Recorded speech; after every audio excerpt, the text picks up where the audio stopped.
നമ്മളിപ്പോൾ ഉള്ളത് തൊമാറിന്റെ പാലക്കാടുള്ള recent complete ആയിട്ടുള്ള ഒരു പ്രൊജക്റ്റിലാണ്. മിസ്റ്റർ സബിൻ ആൻഡ് ഫാമിലിയുടെ ഈ വീട് വരുന്നത്. സോ നമ്മൾ വീടിന്റെ ഉള്ളെല്ലാം ഒന്ന് കണ്ടു നോക്കാം. ഈ വീട്ടിലേക്ക് കയറി വരുമ്പോൾ തന്നെ നമ്മൾ അട്രാക്ട് ചെയ്യുന്ന ഒരു മെയിൻ പോയിന്റ് എന്ന് പറയുന്നത് ഇവിടുത്തെ പ്രെയർ യൂണിറ്റ് തന്നെയാണ്. പ്രെയർ യൂണിറ്റ് നമ്മൾ നോക്കുകയാണെങ്കിൽ ഒരു കേർവ്ഡ് ഡിസൈനാണ് നമ്മളിതിൽ ഫോളോ ചെയ്തിട്ടുള്ളത്. ബേസ് ക്യാബിനറ്റ് ആണെങ്കിലും അതിനുശേഷം നമ്മൾ കൊടുത്തിട്ടുള്ള ലെഡ്ജുകളൊക്കെ ആണെങ്കിലും നമ്മൾ ഒരു കേർവ്ഡ് ഡിസൈനാണ് ഇവിടെ ഉപയോഗിച്ചിട്ടുള്ളത്.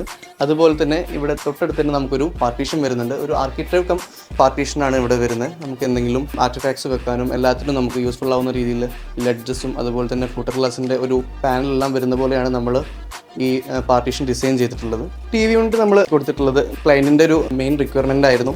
ടി വി യൂണിറ്റ് ഫാമിലി ലിവിങ്ങിൽ നിന്നും അതേപോലെ തന്നെ കിച്ചണിൽ നിന്നും നമുക്ക് ടി വി വാച്ച് ചെയ്യാൻ പറ്റണം എന്നുള്ളത് ക്ലയൻറ്റിൻ്റെ റിക്വയർമെൻ്റ് ആയിരുന്നു. സോ അതിന് വേണ്ടിയിട്ട് നമ്മൾ ടി വി യൂണിറ്റ് ഒരു റൊട്ടേറ്റിംഗ് ടി വി യൂണിറ്റായിട്ടാണ് ഇവിടെ ചെയ്തിട്ടുള്ളത്. അത് രണ്ട് സൈഡിൽ നിന്നും ടി വി കാണാൻ പറ്റുന്ന ഒരു ഫെസിലിറ്റി പ്രൊവൈഡ് ചെയ്യാൻ വേണ്ടിയിട്ടാണ് നമ്മളിങ്ങനെ ചെയ്തിട്ടുള്ളത്.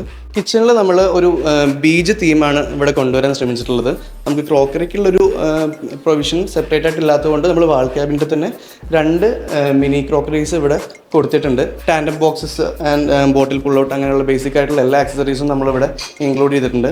പിന്നെ പുതിയതായി നമ്മളിവിടെ കൊടുത്തിട്ടുള്ളത് വിക്കപ്പ് ബാസ്ക്കറ്റിന് പകരം വെജിറ്റബിൾ സ്റ്റോർ ചെയ്യാൻ വേണ്ടിയിട്ടുള്ള ഒരു സ്റ്റോറേജ് സ്പേസ് കൂടി നമ്മളിവിടെ കൊടുത്തിട്ടുണ്ട്.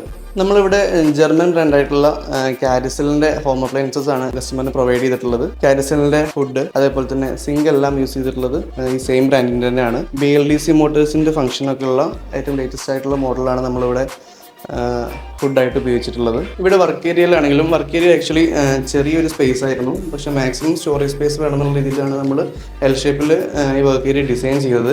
അതേപോലെ തന്നെ വർക്ക് ഏരിയയിലും നമ്മൾ കാരിസലിൻ്റെ അപ്ലയൻസസ് തന്നെയാണ് യൂസ് ചെയ്തിട്ടുള്ളത്.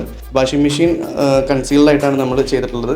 അതും കസ്റ്റമറിൻ്റെ ഒരു റിക്വയർമെൻ്റ് ആയിരുന്നു. ബെഡ്റൂംസിൽ നോക്കുകയാണെന്നുണ്ടെങ്കിൽ ലോങ് ഹാൻഡിൽസ് ഒക്കെ ഉള്ള മൾട്ടി കളർഡ് ലാമിനേറ്റ് യൂസ് ചെയ്ത് ഒരു ബ്യൂട്ടിഫുൾ ആയിട്ടുള്ളൊരു 4 ഡോർ വാർഡ്രോബാണ് നമ്മളിവിടെ കൊടുത്തിട്ടുള്ളത്. ടെക്സ്ചർ പെയിൻറ്റിലാണ് നമ്മൾ ഈ ഹെഡ് വാള് ഹൈലൈറ്റ് ചെയ്തിട്ടുള്ളത്. ഡ്രസ്സിംഗ് റൂമിലാണെങ്കിലും വാർഡ്രോബിൻ്റെ സെയിം കളർ കോമ്പിനേഷനാണ് നമ്മൾ ഉപയോഗിച്ചിട്ടുള്ളത്. അതുപോലെ തന്നെ ഒരു LED മിററും പിന്നെ കോസ്മെറ്റിക് ഐറ്റംസ് എല്ലാം കീപ്പ് ചെയ്യാൻ വേണ്ടിയിട്ട് നമ്മളൊരു ചെറിയ സ്റ്റോറേജ് സ്പേസ് കൂടി ഓപ്പൺ സ്റ്റോറേജ് സ്പേസ് കൂടി ഇവിടെ ആഡ് ചെയ്ത് കൊടുത്തിട്ടുണ്ട്.